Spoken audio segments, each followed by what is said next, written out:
ओम गम गणपते नमः।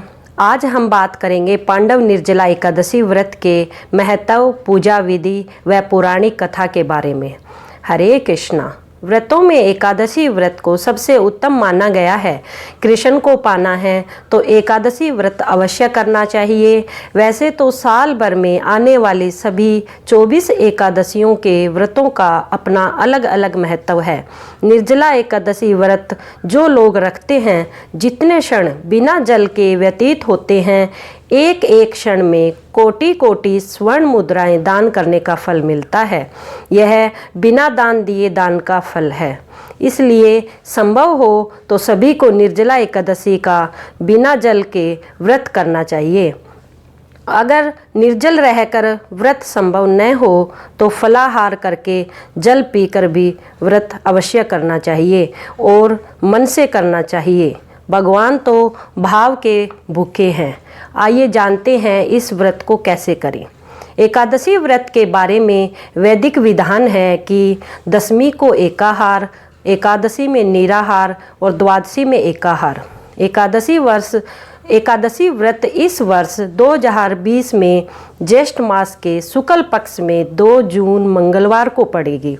इस एकादशी में आप दशमी को एकाहार यानी दोपहर का खाना खा लें और उसके बाद शाम को खाना नहीं खाना चाहिए और अगले दिन यानी एकादशी के सूर्य उदय होने से पहले तक आप जल ग्रहण कर अधिक से अधिक जल ग्रहण करें ताकि एकादशी को व्रत रखने में आपको कोई कष्ट ना हो। मंगलवार 2 जून के सूर्य उदय होने से पहले आप जल ग्रहण कर सकते हैं। उसके बाद आप निर्जल रहकर द्वादशी के दिन सूर्योदय होने तक आप व्रत रखें। फिर द्वादशी को आप व्रत का सही समय पर पारण करें। आइए जानते हैं इस व्रत की पूजा विधि। 2 जून के मंगलवार को सूर्योदय से पहले उठकर स्नान आदि से निवृत्त हो जाएं और स्वच्छ कपड़े, पीले रंग के कपड़े धारण करें। उसके बाद विष्णु भगवान जी को भी गंगा जल से पवित्र कर उनको पीले वस्त्र धारण करवाएं और उनकी पूजा अर्चना करें। उनको पीले रंग के फल, फूल व भोग लगाएं। तुलसी दल भी अवश्य अर्पित करें।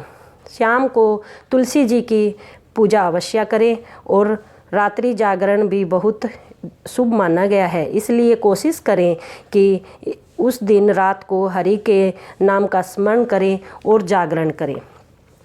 इस व्रत के पारण का समय द्वादशी के सूर्योदय होने पर स्नान करें और फिर से भगवान विष्णु जी की पूजा अर्चना करें और उसके बाद ब्राह्मण को भोजन करवा कर उनको दान दक्षिणा देकर उसके बाद आप इस व्रत का पारण कर सकते हैं।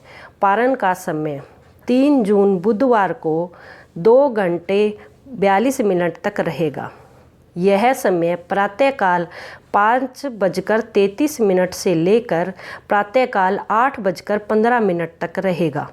इसी समय में ही व्रत का पारण कर लेना चाहिए। इस व्रत पर क्या दान करें? निर्जला एकादशी पर मीठे जल का दान करना अति उत्तम माना गया है। इस दिन चीनी, घड़ा, पंखा, फल और दूध से बनी हुई मिठाइयों का दान दिया जाता है। संभव हो तो गौ दान व स्वर्ण दान भी करना चाहिए। इस दिन दान का अक्षय पुण्य प्राप्त होता है। निर्जला एकादशी व्रत की कथा के बारे में जानते हैं। आइए अब इसकी कथा सुनते हैं। निर्जला एकादशी का व्रत रखकर भीमसेन ने सारी एकादशियों का फल प्राप्त किया था। इसलिए इस एकादशी को पांडव निर्जला एकादशी व भीमसेनी एकादशी भी कहते हैं। इसकी कथा इस प्रकार है। एक समय की बात है कि भीमसेन ने व्यास जी से कहा, भगवान युधिष्ठिर, अर्जुन, नकुल, सहदेव, कुंती तथा द्रौपदी सभी एकादशी के दिन उपवास करते हैं और मुझसे भी यह कार्य करने को कहते हैं। मैं कहता हूँ कि मैं भूख बर्दाश्त नहीं कर सकता। मैं दान देकर वासुदेव भगवान की अर्चना करके उन्हें प्रसन्न कर लूँगा। बिना व्रत किए जिस तरह से हो सके मुझे एकादशी व्रत का फल बताइए। मैं बिना काया कलेश के ही फल चाहता हूँ। इस पर वेदव्यास जी बोले, भीमसेन, यदि तुम्हें स्वर्ग लोक प्रिय है और नरक से सुरक्षित रहना चाहते हो तो दोनों एकादशियों का व्रत रखना होगा। भीमसेन बोले, हे देव, एक समय के भोजन करने से तो मेरा काम न चल सकेगा। मेरे उदर में वृक नामक अग्नि निरंतर प्रज्वलित रहती है। पर्याप्त भोजन करने पर भी मेरी क्षुधा शांत नहीं होती है। हे ऋषिवर, आप कृपा करके मुझे ऐसा व्रत बतलाइए कि जिसके करने मात्र से मेरा कल्याण हो सके। व्यास जी बोले, हे भीमसेन, ज्येष्ठ मास की एकादशी को निर्जल व्रत कीजिए। स्नान आचमन में आप जल ग्रहण कर सकते हैं। अन्न बिल्कुल न ग्रहण कीजिए। अनाहार लेने से व्रत खंडित हो जाता है। तुम भी जीवन पर्यंत इस व्रत का पालन करो। इससे तुम्हारे पूर्वकृत एकादशियों के अन्न खाने का पाप समूल विनष्ट हो जाएगा।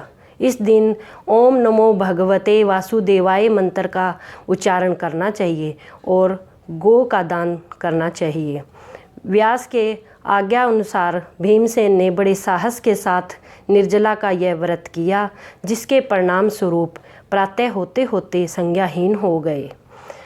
तब पांडवों ने गंगाजल, तुलसी, चरणामृत प्रसाद देकर उनकी मूर्छा दूर की। तभी से भीमसेन पाप मुक्त हो गए और इस प्रकार निर्जला एकादशी व्रत रखकर भीमसेन ने निर्जला एकादशी व्रत रखकर सभी एकादशियों के व्रतों का पुण्य प्राप्त किया। जय श्री कृष्णा। अगर आपको मेरी वीडियो पसंद आई हो तो आप इसे लाइक, शेयर और